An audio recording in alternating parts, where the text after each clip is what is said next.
Assalamualaikum warahmatullahi wabarakatuh, dulur-dulur sebangsa setanah air. Kali ini kita usik lur, usik po babat nang ngarani. Pun ben ketok porangi. Ini kemarin sudah diwatun, kewetel neh ya toh. Terus iki diusik ngene wis.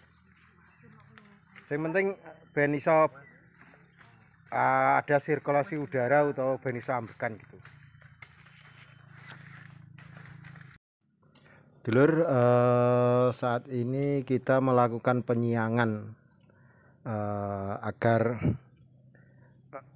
orang bisa ada sirkulasi udara lah gitu. Ini kita lakukan secara manual dan ya cuma seperti inilah karena kemarin sudah dicabut rumput. Setelah cabut rumput, lakukan pemupukan susulan. Setelah pemupukan susulan, rumputnya juga ikut tumbuh luar biasa. Makanya ini bisa dikatakan penyiangan yang kedua. Nanti sampai musim panen. Jadi kita lakukan penyiangan, setelah nanti selesai penyiangan baru kita tandai lur. Nanti kalau penyiangan ini kan nanti sampahnya atau daun-daun keringnya ini akan menjadi pupuk kompos. Biarkan berserakan di bawah porang, nanti akan menjadi kompos alami lur. Jadi konten kita yang kemarin memang kita menampilkan efek dari disemprot herbisida. Silahkan lihat di channel kami. Kami sudah beberapa kali, hampir setiap musim itu kita menyampaikan bahayanya semprot herbisida.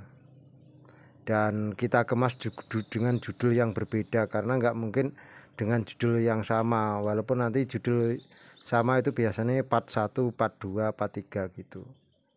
Jadi tiap tahun kita selalu mengingatkan.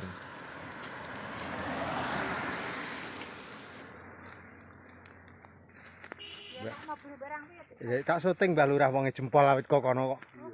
Ya, tak jerek tak syuting kok kono kok.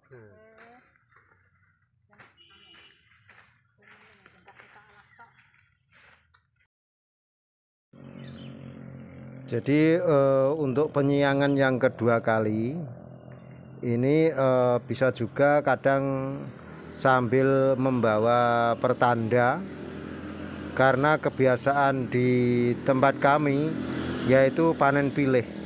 Jadi panen pilih yang mana yang sekiranya sesuai dengan size atau ukuran yang grade yang diinginkan untuk dipanen kita tandai. Biasanya dengan dua warna, warna merah dan warna biru. Kalau biru itu biasanya yang cenderung untuk umbi produksi. Kalau yang warna merah itu untuk umbi yang calon untuk dijadikan bibit, atau bisa dikatakan grade-nya di bawah 1 kilo calon bibit. Jadi nanti petani itu akan melihat yang mana kebutuhan pasar yang harganya bagus. Misalnya lebih untung dijual yang produksi, ya produksi yang dipanen pilih. Kalau yang di kebutuhan pasar itu memerlukan bibit umbi produksi, bibit umbi calon bibit, otomatis dengan grade tertentu, yaitu yang merah nanti yang dipanen. Jadi bukan masalah untuk harga, tergantung kita melihat pasarnya sebagai petani yang harganya baik dan harganya bagus untuk tahun 2022 nanti yang mana seperti itu.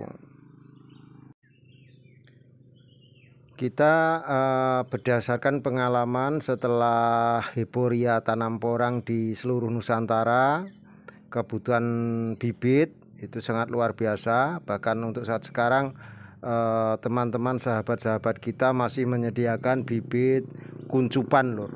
Jadi ada juga yang masih menyediakan bibit kuncupan, dan ada juga yang menyediakan bibit polybag. Itu tergantung lah kesukaan yang mana. Terus karena sekarang ini masa vegetatif ataupun masa perawatan, masa tumbuh, ini alangkah lebih baiknya kalau mau menanam yang polybag itu cenderung lebih aman, karena polybag itu cuma pindah lokasi saja. Kalau pakai bibit kuncupan, bibit ekor kuda, bahkan bibit cabutan itu rentan dengan resiko. Walaupun di konten kami yang lain kemarin kita juga judulnya Napak Tilas Tanam Porang tahun 1980, itu kita menyuguhkan menanam pakai bibit cabutan. Jadi di channel MPM ini, Pagar PPCI ini banyak pilihan untuk menanam, dan kita terangkan juga dengan segala efek-efeknya, baik itu kelebihannya kalau pakai bibit A itu begini, kekurangannya begini. Kalau kita pakai bibit B resikonya begini, kelebihannya begini, begitu. Antara resiko dan keuntungan atau min plusnya kalau kita menanam pakai bibit jenis tertentu. Dulur-dulur sebangsa setanah air, juga dengan musim merawat porang ini juga menciptakan lapangan pekerjaan. Jadi biasanya kalau bulan Januari Februari itu untuk ukuran petani itu peceklik lur. Sasi siji loro peceklik, semua dana petani itu istilahnya duitnya dipendem. Duit dipendem itu maksudnya tabungan, keuangan semuanya untuk raga tani, untuk biaya tani, baik itu untuk perawatan, baik itu penyiangan, pemupukan, dan juga untuk beli pupuk dan sebagainya, obat-obatan seperti itu. Jadi pengeluaran lebih besar untuk seorang petani di bulan 1-2 itu pengeluaran terus, pemasukan nggak ada. Dan nanti pemasukan ketika panen bulan 5, 6, 7 lah. Biasanya bulan 4 itu sudah panen katak, jadi mulai bulan 4 itu sudah ada pemasukan. Jadi untuk dulur-dulur sebangsa setanah air, ketika bulan 1-2 seperti ini wayahe poso lur, ngempet. Jadi menahan dulu, yang mana karena pengeluaran lebih besar dari pemasukan, atau lebih dikenal dengan istilah paceklik turu alu. Dan biasanya ketika musim paceklik turu alu seperti ini, harga rojokoyo, kambing, sapi itu juga menurun, atau harga aset, harga apapun menurun. Dan biasanya tabungan-tabungan dikuras karena untuk biaya rawat tanaman kita atau kita bertani seperti itu. Ini dari kacamata seorang petani lur, bukan pengusaha, karena kami semua di sini petani, dan konten ini adalah konten petani, kita menyampaikan ala petani.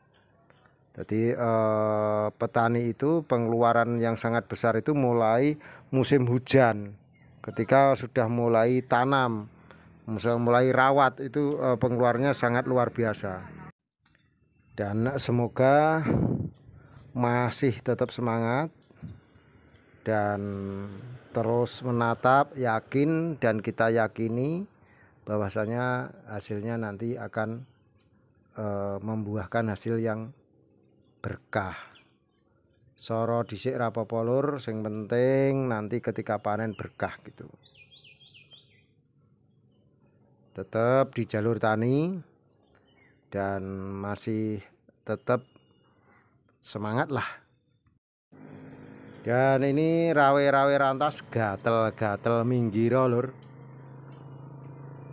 Tetap semangat dan insya Allah hasilnya nanti berkah. Petani sukses.